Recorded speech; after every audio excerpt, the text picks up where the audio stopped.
temptation, obviously, to get there.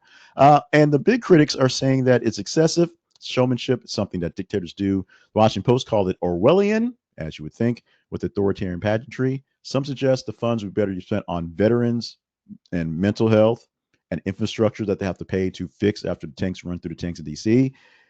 But it's not happening. This is happening, like I said, other than a rain out. Alongside the 250th birthday of the Army and Trump's birthday himself, civil groups are mobilizing the No Kings protest.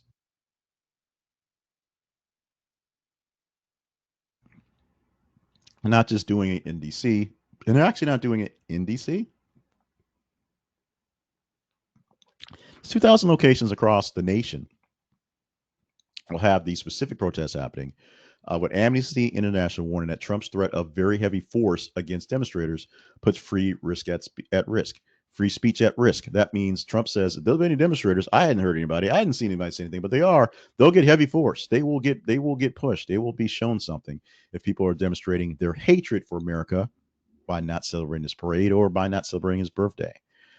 There are debates on what's going on with this. The cost is one thing. The American symbolism that it has, i.e., not being the American symbolism of doing this much stuff, is there. Now, let me be clear.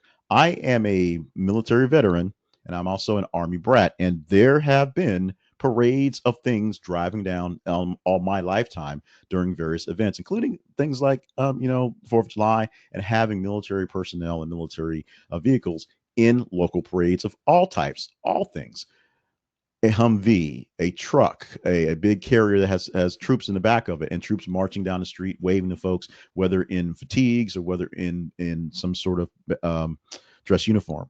I have been a part of parades as a cadet in the AFRTC program, and as an active duty military, marching in parades for things as well. So I've been parades where I have marched in uniform, but never had someone driven a truck or a track or a Bradley or something that had heavy tanks there, or necessarily had to fly helicopters and things that really made noise through the streets for something like this because it made a show.